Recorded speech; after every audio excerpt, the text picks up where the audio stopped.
Assalamualaikum warahmatullahi wabarakatuh.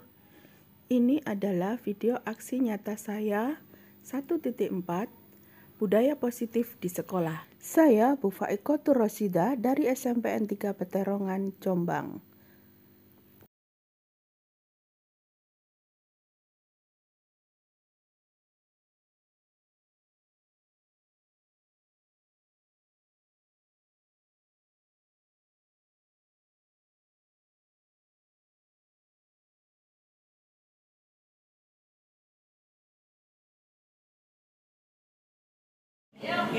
Assalamualaikum warahmatullahi wabarakatuh.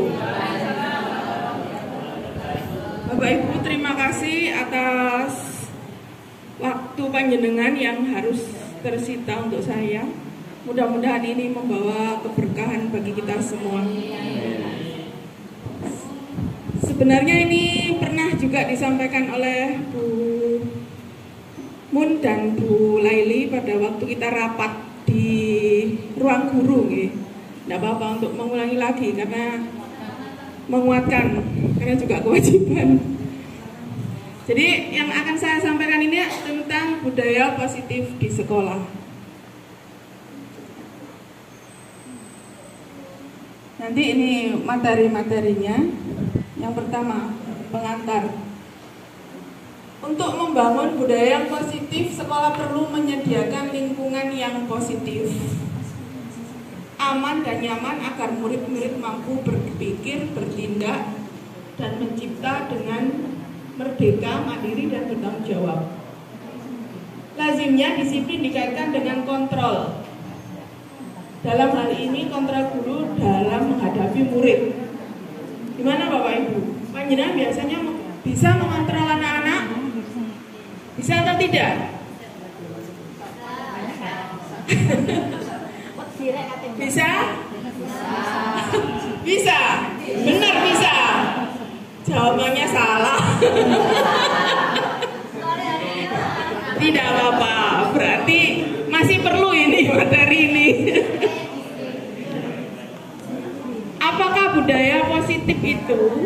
Budaya positif di sekolah yaitu nilai-nilai dan kebiasaan di sekolah yang berpihak pada murid atau peserta didik agar mereka dapat berkembang menjadi pribadi yang kritis, penuh hormat dan bertanggung jawab. Ya, jadi kata kuncinya apa Bapak Ibu? Kata kuncinya apa? Nilai-nilai dan kebiasaan. Yang bagaimana? Ya. Yang bagaimana yang harus kita bimbing ke arah yang lebih baik, begitu kan ya. Nah, kita lanjutkan sekarang. Menurut Ki Hajar Dewantara, tujuan pendidikan yaitu, silakan dibaca Bu Anis.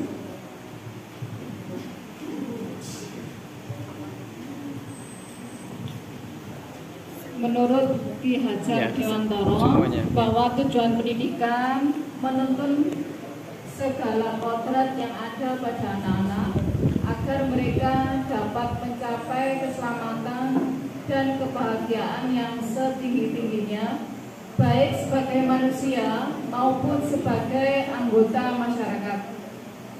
Oleh sebab itu, pendidik itu hanya dapat menuntun tumbuh atau hidupnya kekuatan kodrat yang ada pada anak-anak agar dapat memperbaiki lakunya, bukan dasarnya, hidup dan tumbuhnya kekuatan kodrat anak. Terima kasih Ibu Anis. Jadi intinya apa Bapak Ibu?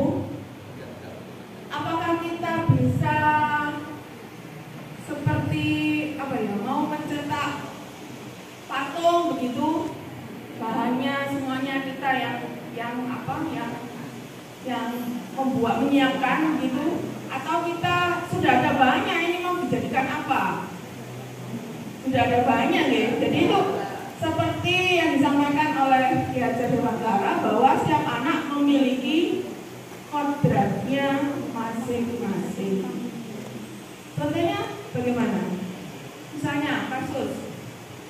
Apa? Anak kita yang suka matematika. Siapa Buin? Yang dia suka matematika, tapi dia tidak suka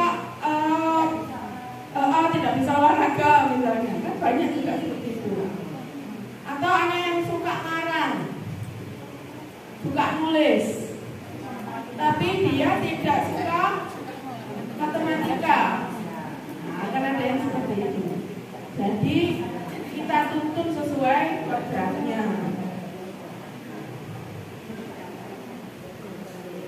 Nah, sekarang praktik. Siapa yang mau jadi guru 1? Siapa yang mau jadi guru 2? Nah, guru 1 ini adalah dia bayangkan mempunyai sesuatu yang harus digenggam erat. Karena itu suatu rahasia besar ya. Suatu yang sangat berharga dan tidak boleh diketahui atau diminta oleh orang lain. Sedangkan guru 2 ini yang memaksa dengan segala cara supaya dia mau memberikan apa yang ada di kepala tangannya. Kayak Ibu Am, Guru 1. Guru 1, Bu Am, yang merayu Pak Burhan. Ayo Pak Burhan. Monggo Pak Burhan dan Bu Am, tepuk tangan buat Pak Burhan. Bu Am, monggo. Ayo Pak Burhan. Saya kurang satu saya sendiri.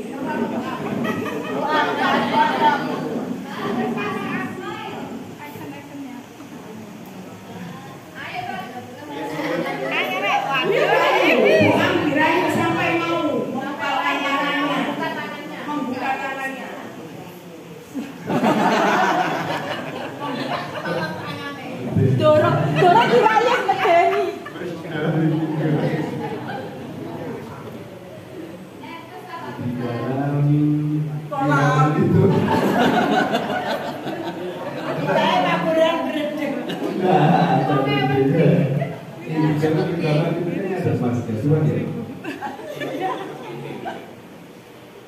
Boleh saya tukar? Boleh saya tukar dengan berlian mobil saya?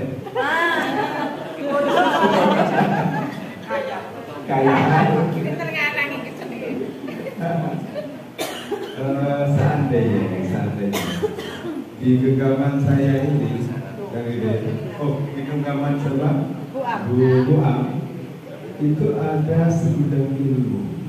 Apakah ilmu itu tidak akan akan disimpan sendiri atau akan diberikan kepada yang lain? Salah ditukar. Terima kasih kesulitan buat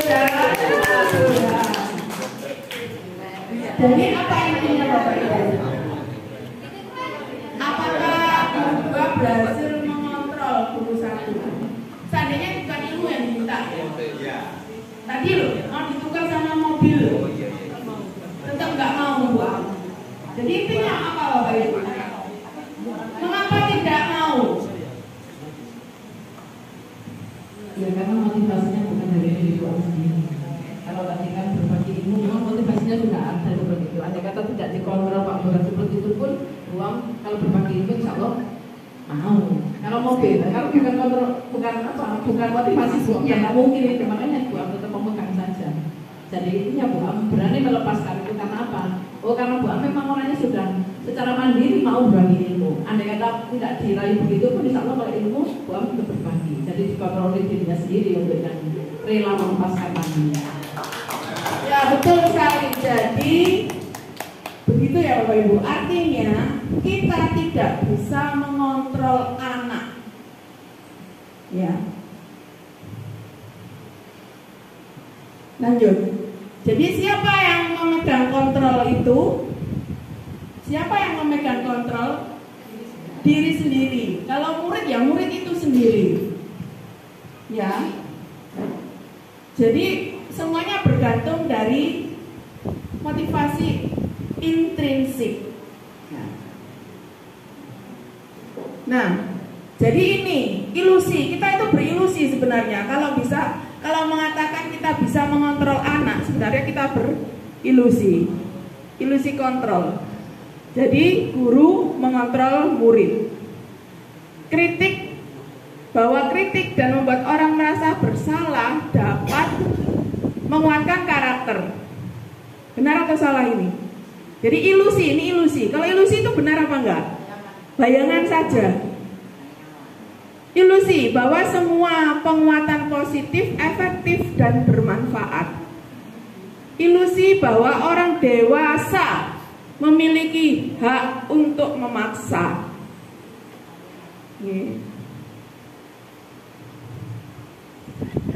Nah, sebagaimana teori stimulus respon dan teori kontrol. Coba kita lihat sebelah kiri dan sebelah kanan. Kita mencoba mengubah orang agar berpandangan sama dengan kita. Bisa atau tidak, Bapak Ibu?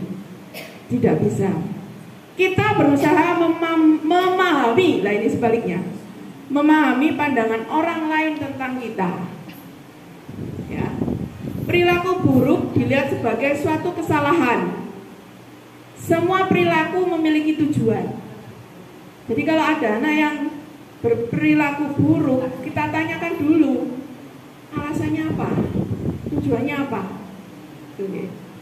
Orang lain bisa mengontrol saya, tapi menurut teori kontrol hanya Anda yang bisa mengontrol diri Anda. Pemaksaan ada pada saat bujukan gagal. Dibujuk gak kena, dibujuk gak kena, sesuai dipaksa. Nah, yang menurut teori kontrol bahwa kolaborasi dan konsensus menciptakan pilihan-pilihan baru. Jadi diajak ngobrol, diajak komunikasi, diajak diskusi. Kalau stimulus respon, model berpikirnya adalah menang kalah.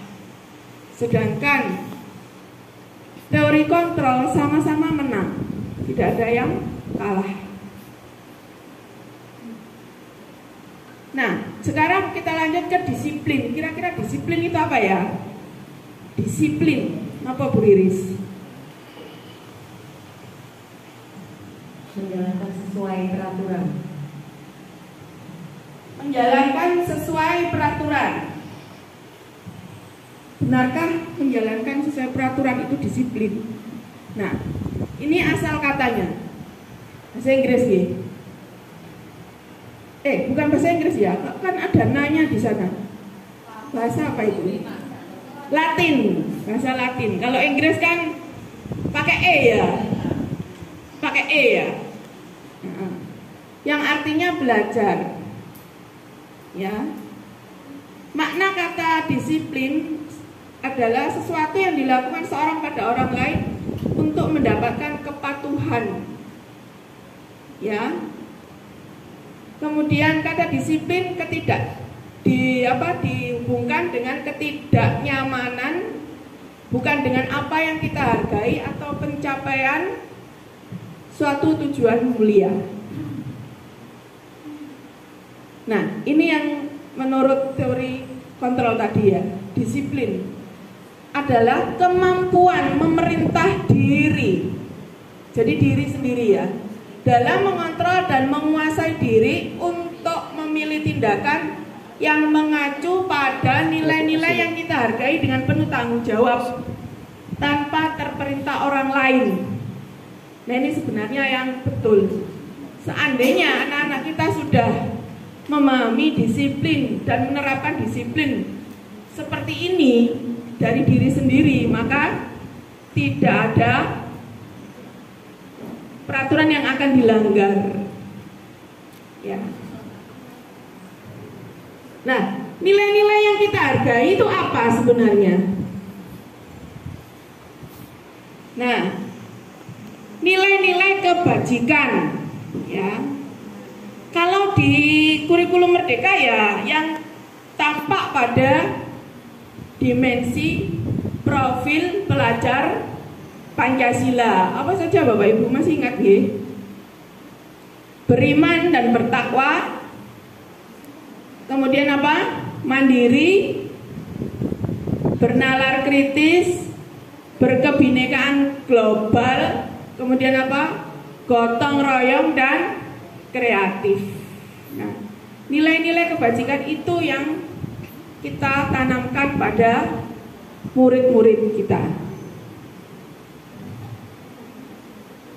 Nah, semua perilaku memiliki tujuan seperti tadi ya. Kalau ada anak yang bersalah jangan langsung divonis. Biarkan dia menjelaskan dulu kronologisnya.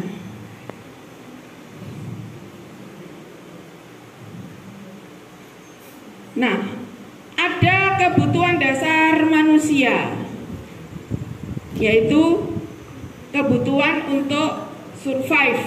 Apa survive? Bertahan hidup. Kebutuhan cinta kasih, kebutuhan penguasaan, kebutuhan kesenangan, dan kebutuhan kebebasan. Nah, ini misalnya kaitannya dengan disiplin tadi apa? Di sekolah kita kan harus sepatunya hitam,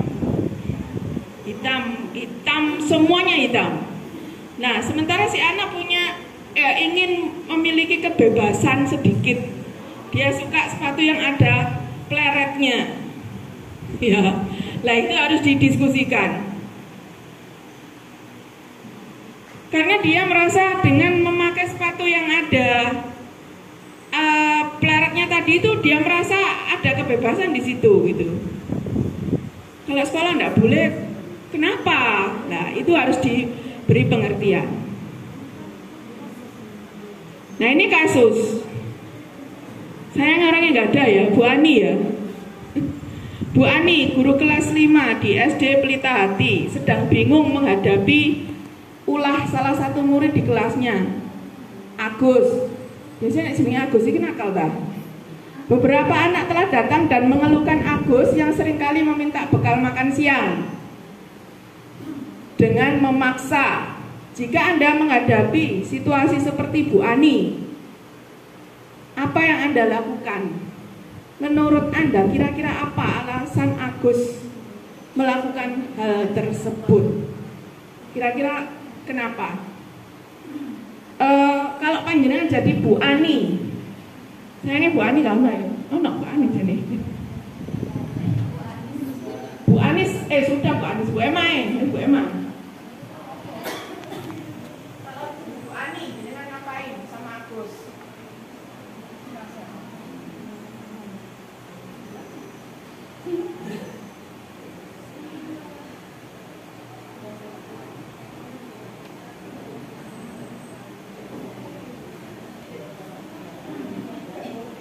Saya jadi Ibu Ani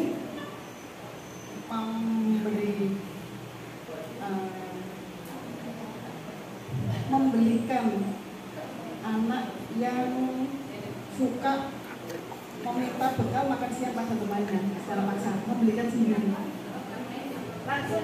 Langsung membelikan. Mungkin dia tidak punya uang, minta pada temannya. Terima kasih, Bu Guru yang sangat baik hati. Langsung membelikan, tidak ditanya dulu. Iya, Sultan ya.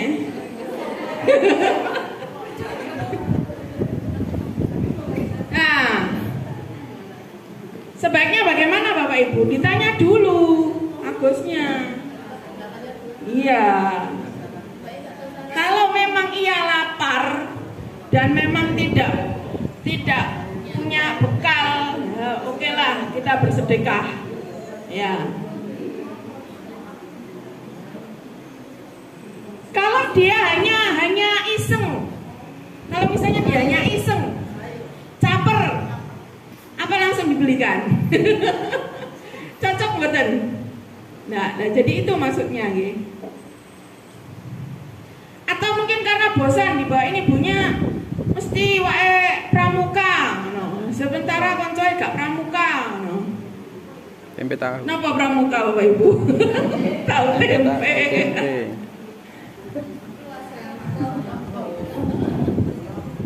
Nah, jadi bergantung dari jawaban Agus dan bagaimana kita mencarikan solusinya, gitu. Nah, Bapak Ibu, ada 5 posisi kontrol guru. Jadi silakan kita merefleksikan diri. Biasanya kita yang paling sering yang mana? Apakah sebagai penghukum, sebagai pembuat merasa bersalah, sebagai teman, sebagai pemantau, atau sebagai manajer? Kalau Bu Emma tadi lebih kepada teman ya, langsung diberi ya. Teman yang baik hati. Kalau penghukum itu bagaimana Bapak Ibu misalnya? Anak salah langsung diberi sanksi. Nah ini contohnya. Kalau penghukum langsung menunjuk-nunjuk, menyakiti, menyindir. Kalau pembuat merasa bersalah, diceramai dulu. Diceramai, diberikan alasan-alasan. Nah, menunjukkan kekecewaan yang mendalam. Kamu itu loh, yo, kemarin kan sudah Ibu kasih tahu. Nah, sebagai teman, membuat alasan untuk muridnya. Jadi, gak sakjane rek gak ngono kok. Dibelain terus sebagai teman ya. Kemudian sebagai pemantau, menghitung dan mengukur, dipantau. Berapa kali kamu melakukan ini? Kemudian sebagai manajer, mengajukan pertanyaan-pertanyaan. Jadi seperti tadi, Agus, sini Gus, sini nak, kayak gitu ya. Tadi kamu ngapain? Nah, kenapa kok ambil makanannya si Sarah misalnya gitu, dan seterusnya ya. Jadi di antara 5 posisi kontrol itu mana yang paling paling baik menurut teori kontrol Bapak Ibu? Mana? Manajer, betul sekali. Sudah bisa ya Bapak Ibu. Ini contoh kalimatnya yang bawah itu. Kalau kita mengatakan, kalau kamu tidak melakukannya, saya akan misalnya dia tidak mengerjakan PR. Kalau kamu tidak mengerjakan PR, besok kamu harus menulis misalnya Yasin.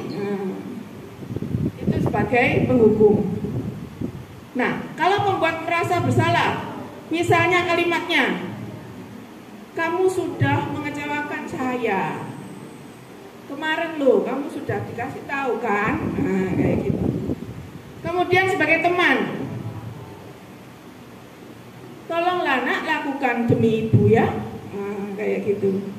Kemudian sebagai pemantau, nah kamu tahu kan apa peraturannya? Kalau kamu tidak mengerjakan tugas, maka kayak gitu. Sebaliknya, kalau sebagai manajer, apa kamu sudah mengetahui bahwa pada awal pembelajaran dulu kita sudah menyepakati apa? Nah, ditanyakan. Jadi seperti itu. Lanjut saja ya. Ini contoh. Kalau saya kecewa sekali dengan kamu, itu siapa yang mengatakan Bapak Ibu? Pemantau, penghukum, teman, pembuat merasa bersalah, atau manajer? Yang mana? Saya kecewa sekali dengan kamu. Posisi yang mana? Kira-kira di antara 5 tadi. Apa saja tadi? Penghukum, pembuat merasa bersalah, teman, kemudian apa? Manajer. Satunya lagi apa? Pembuat merasa bersalah. Ini tadi ya. Maaf, saya ulangi. Nah ini, pemantau, penghukum, pembuat merasa bersalah, teman, pemantau, dan manajer. Ya. Kalau kalimatnya, saya kecewa sekali dengan kamu, pembuat merasa bersalah, betul? Kedua, kamu tidak benar melakukannya, penghukum. Ayolah, lakukan demi saya, teman. Apakah kamu mau mendapatkan stiker bintang hari ini? Nah, itu sebagai apa? Apakah kamu mau mendapatkan stiker bintang hari ini, nak? Atau kamu mau mendapatkan bintang 5 hari ini? Kalau biasanya kan kita ngasih bintang 5 yang terbaik ya. Apa? Sebagai apa? Pemantau, oke. Terus yang terakhir, bagaimana kamu bisa menyelesaikan masalah ini, nak? Manajer, oke. Tepuk tangan buat bapak ibu semua, Pak, pinter-pinter. Padahal naik pirang menit iki mau ya. Pengajam. Nah, budaya positif itu ada didukung oleh lingkungan yang positif, keyakinan kelas dan peraturan kelas. Sekarang kita ke keyakinan kelas. Apa yang Bapak Ibu pahami tentang keyakinan kelas? Kalau mungkin dulu kita menyebutnya apa? Kesepakatan kelas ya. Di awal itu loh. Komitmen, oke. Nilai-nilai kebajikan atau prinsip universal yang disepakati bersama. Ya, lepas dari latar belakang siswa, suku, agama, negara, bahasa dan lain-lain. Keyakinan kelas bersifat abstrak, pernyataan yang universal, ya, dibuat dalam bentuk yang positif. Jadi jangan menggunakan kata tidak atau dilarang, dibuat positif, ya. Hendaknya tidak terlalu banyak supaya mudah diingat. Semua warga kelas sebaiknya ikut berkontribusi, bersedia meninjau kembali dalam jangka waktu tertentu. Nah, ini contoh. Peraturan selalu mengembalikan buku ke tempatnya. Nilai yang dituju adalah nilai tanggung jawab. Dilarang mengganggu orang lain, diubah menjadi yang positif. Menghargai orang lain dan diri sendiri. Hadir di sekolah 15 menit sebelum pembelajaran dimulai. Menghormati orang lain, komitmen pada tujuan. Jadi perbedaan antara peraturan dengan keyakinan kelas sebelah kiri dan sebelah kanan itu tadi Bapak Ibu ya. Nah, diharapkan kita ya, khususnya wali kelas ya sebenarnya tidak harus wali kelas, semua guru juga bisa. Untuk mata pelajarannya dia, misalnya seperti itu, bisa membuat kesepakatan kelas atau keyakinan kelas. Nah, yang terakhir ini, segitiga restitusi, opone. Tapi sebenarnya sudah kan yang dulu pernah disampaikan Bu Laili. Jadi kalau ada anak yang bersalah, kita tidak harus langsung menghukum atau memberi poin sesuai dengan aturan, tapi juga kita melakukan yang namanya segitiga restitusi. Ya. Proses menciptakan kondisi bagi murid untuk memperbaiki kesalahan. Ya, sehingga mereka kembali kepada kelompok mereka dengan karakter yang lebih kuat. Kita langsung ya, ada tiga langkah dalam melakukan segitiga restitusi. Yang pertama, memvalidasi tindakan yang salah. Benar gak dia itu berbuat salah? Kita tanyakan. Ya. Pertama, menstabilkan identitas, kemudian memvalidasi tindakan yang salah dan menanyakan keyakinan.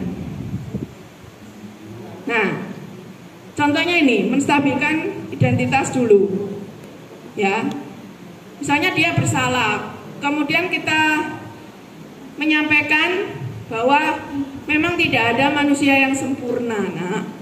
Ya, Bu Guru dulu juga pernah melakukan kesalahan, nah, seperti itu. Jadi supaya dia enggak montah ya bahasa Indonesianya, berontak, ditenangkan dulu, betul, ditenangkan dulu, distabilkan identitasnya dulu. Selanjutnya, memvalidasi tindakan yang salah. Ya. Jadi kebutuhan dasar dia apa? Seperti tadi ya, si Agus tadi. Apa memang dia karena lapar atau dia caper? Kan beda penanganannya. Kalau dia lapar boleh seperti yang Mbak Emma berikan tadi, langsung dibelikan.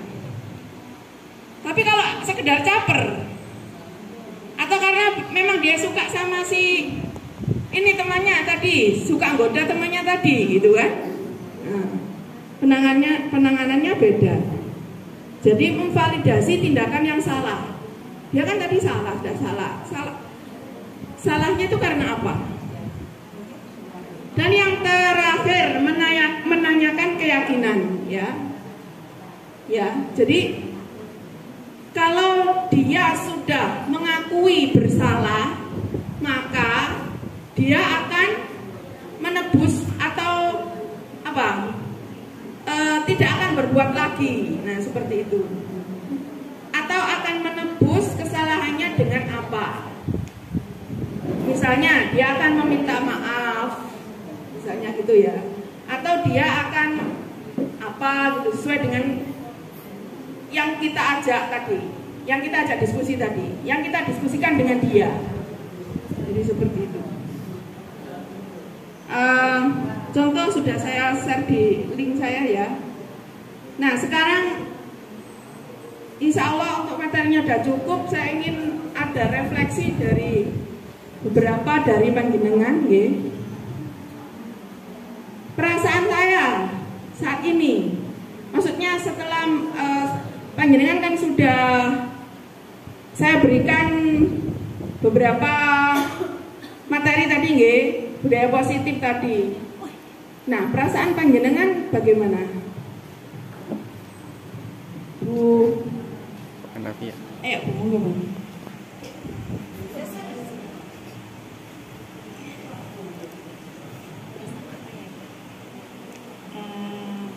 Mungkin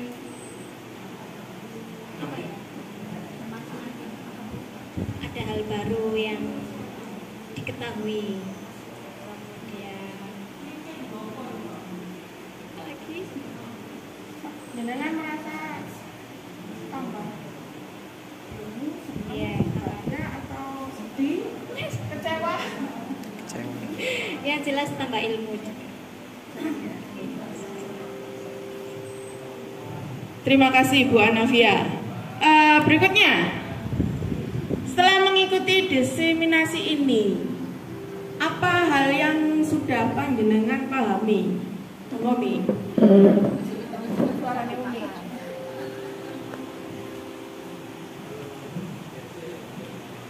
Setelah mengikuti kegiatan hari ini, saya merasa ada tambahan ilmu, ada ilmu baru. Itu akan saya pakai untuk mengoreksi kegiatan proses belajar mengajar, khususnya pada berikutnya, sehingga saya bisa mengoreksi, oh ternyata selama ini saya masih punya kesalahan, bagaimana cara menyikapi siswa. Terima kasih Bu Nadia. Yang terakhir, tindak lanjut apa yang akan Bapak Ibu lakukan setelah mendapatkan teori ini? Moga Bida.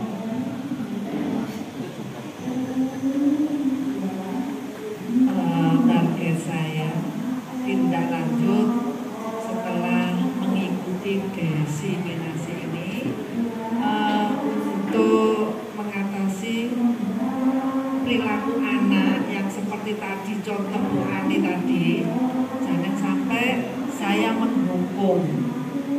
Jadi kita harus menganggap anak itu seperti teman, ya juga ya siswa ya teman. Intinya jangan sampai menghukum kalau anak melakukan kesalahan. Terima kasih Bapak Ibu, tepuk tangan buat panjenengan semua, luar biasa nggih. Insya Allah sudah cukup apa yang saya sampaikan, mohon maaf dan terima kasih atas perhatiannya. Akhirul kalam, wassalamualaikum warahmatullahi wabarakatuh.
Menjaga kebersihan kelas.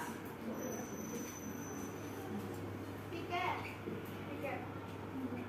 Angkat tangan berikutnya. Yang piket bagaimana? Angkat tangan.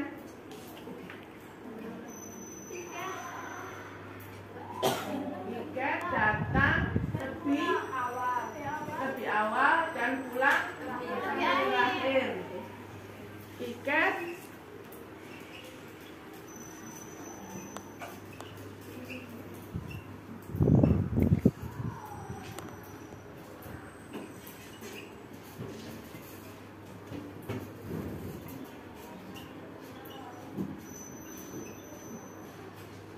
lanjut.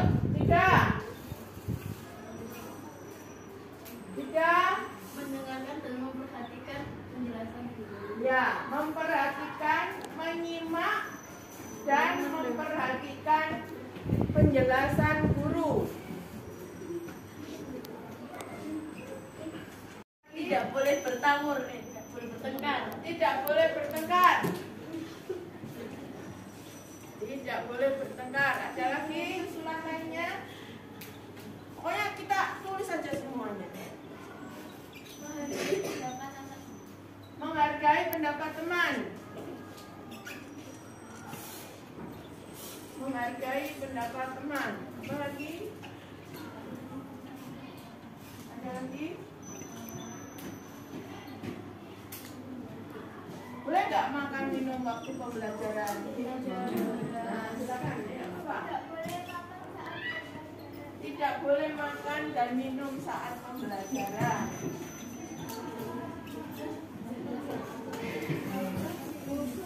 Ya, mengembalikan gelas kantin setelah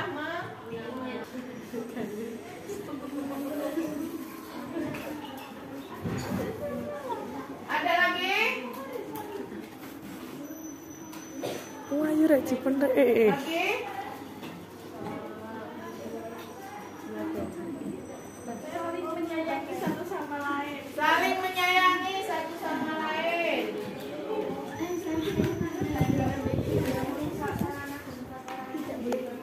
Iya. Tidak merusak fasilitas sekolah. Tidak boleh tidur saat jam pelajaran.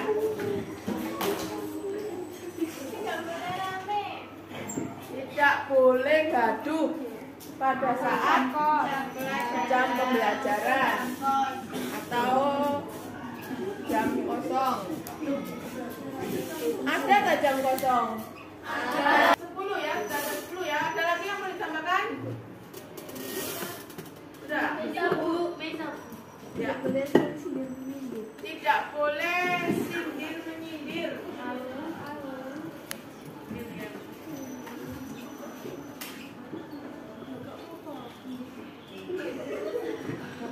Saling sindir kalau saling sindir. Ada lagi?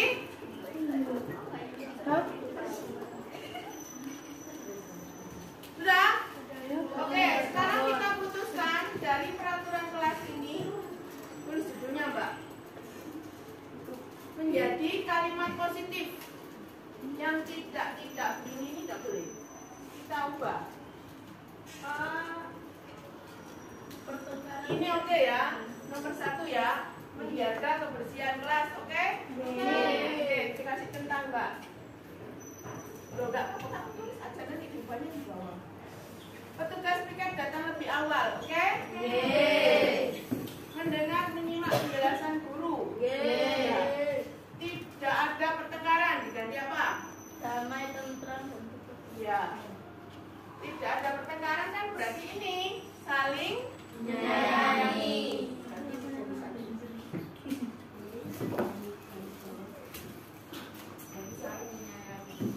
Saling menyayangi satu sama lain. Ya kan? Berarti nomor 4 itu ikut nomor 8. Paham ya?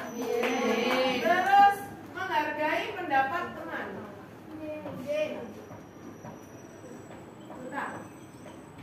Nah, kalau dilarang makan dan minum di saat pembelajaran berarti apa? Minum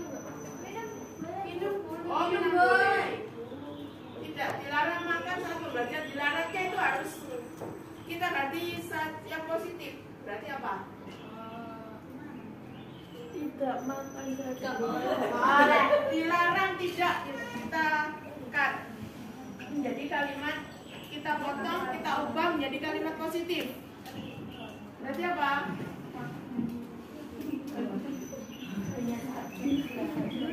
Ya, makan dan minum saat jam istirahat. minum es gitu, Bu. Kalau minum air putih kan enggak mau. Nah, iya, Nek. Nanti kamu jadi minum es terusan, gak popo, jadi lupa minum gak popo. Ya, jam istirahat berarti. Makan dan minum pada jam istirahat.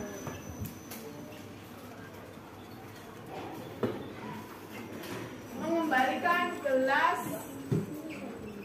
piring ya. Mengembalikan gelas piring milik kantin. Ya, piring gelas milik kantin. Lanjut, menjaga fasilitas sekolah. Tidak gaduh dan tidur saat pembelajaran berarti apa? Saat pembelajaran dengan baik. Nah, sudah ada berarti nggak perlu ya. Sudah ada di sini ya. Oke. Terus tidak boleh saling sindir kan, saling menyayangi sudah masuk. Oke, sudah bagus. Sekarang kita lanjutkan. Berarti ini nomor 1 tulis Mbak. Nomor 1 termasuk apa? Kebersihan.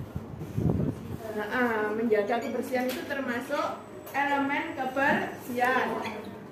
Nomor 2, petugas piket datang lebih awal dan pulang lebih akhir. Termasuk elemen apa? Kebersihan. Disiplin. Mendengar, menyimak penjelasan guru termasuk disiplin.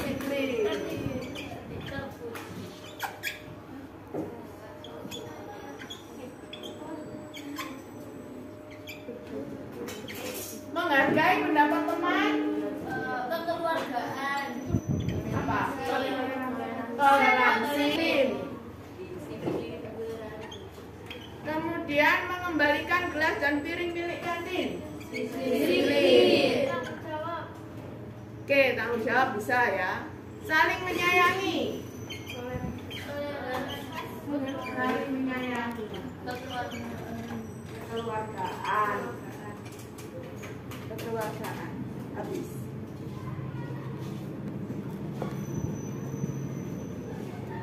Menjaga fasilitas sekolah. Tanggung jawab. Tanggung jawab. Oke.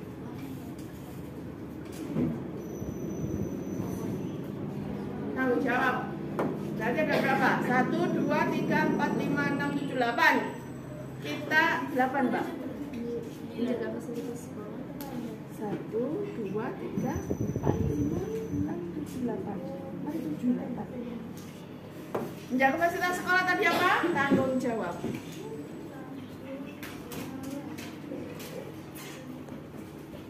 Silakan ke sekretaris mencatat untuk kesepakatan kelas. Jadi dari peraturan kelas itu kita buat menjadi kesepakatan kelas. Ayo, silakan dituliskan kesepakatan kelas. Sekretaris 1 ini ya. Sekretaris 2 tulis Mbak. Silakan ditulis.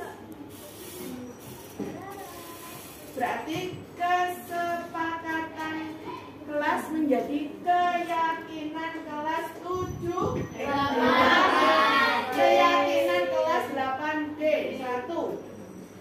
Menjaga kebersihan kelas. 2 itu ya. Petugas piket datang lebih awal. Nah, ini di sebelah kanannya itu kamu tulis berarti elemen ini. Kesepakatan kelas kita sudah jadi ya anak-anak ya. Jadi nanti kita harus apa? Menaati keyakinan kelas kita. Ayo silakan dibacakan lagi keyakinan kelasnya tadi apa saja? Menjaga kebersihan kelas. Katakan. Keyakinan kelasnya tadi dibacakan. 1. 2.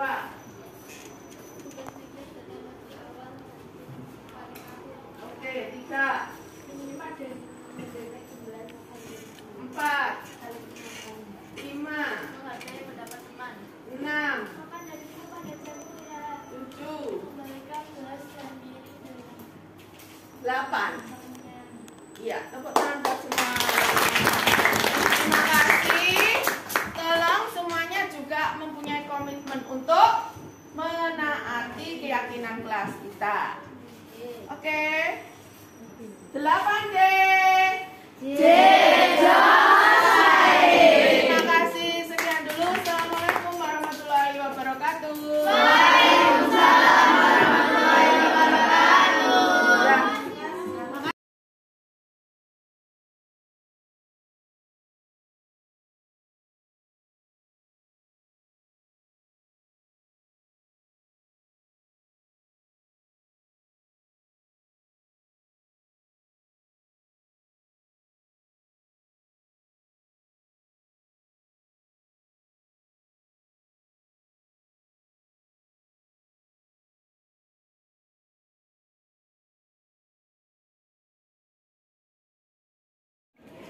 Aldo, tahu nggak kenapa kamu saya ajak ke sini?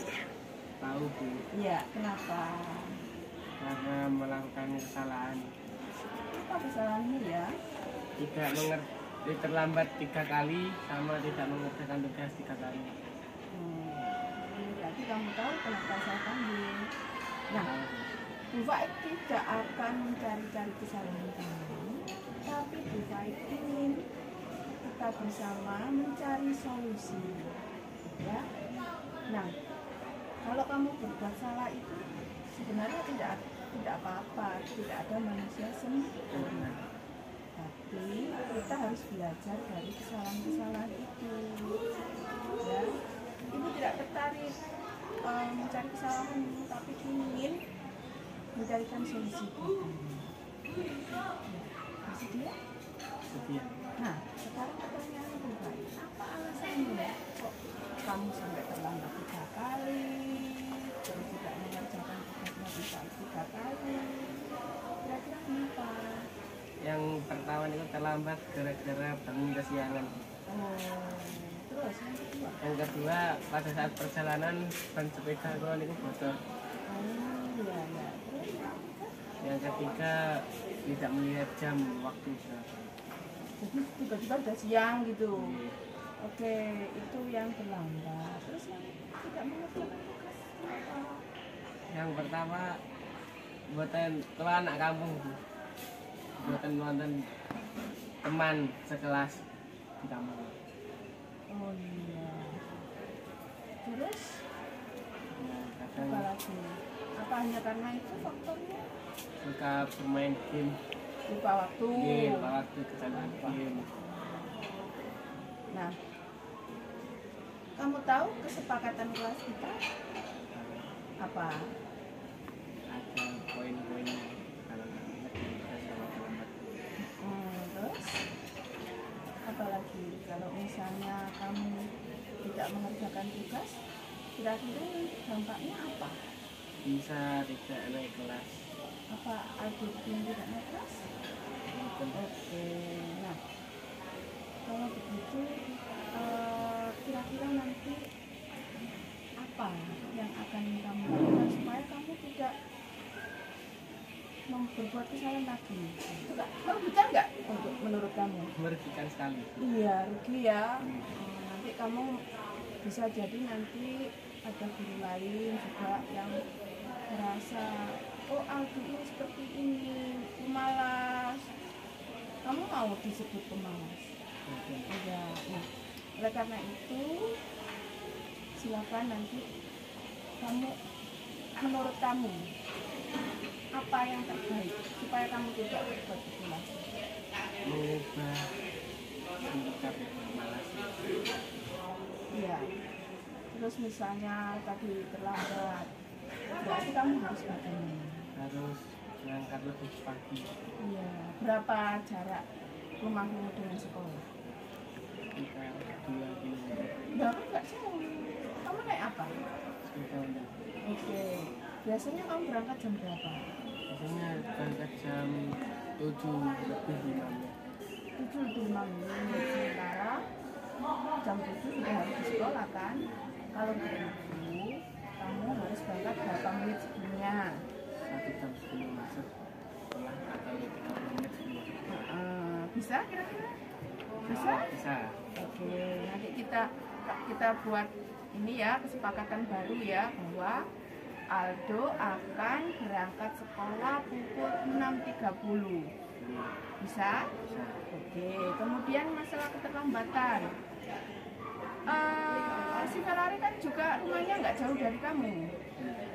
Nah, atau si Zafri. Nah, kalau di sekolah kamu bisa minta diajarin Zafri. Kalau di rumah kamu bisa belajar bersama Ferrari. Bagaimana kira-kira? Atau di rumah ada apa nggak pilih orang tuamu? Nah, kamu bisa berkonsultasi dengan Bupati. Nanti nomornya sudah tahu kan, nomornya Bupati. Oke.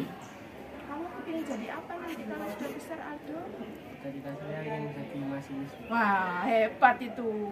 Tapi untuk menjadi seorang masinis, kamu harus punya disiplin. Salah satunya adalah disiplin waktu dan mau terus belajar. Semangat ya. Jadi Ya. Nah, setelah ini kamu harus belajar lebih giat. giat terus. Tidak bermalas-malasan. Oke, terima kasih Aldo. Semoga sukses ya. Amin.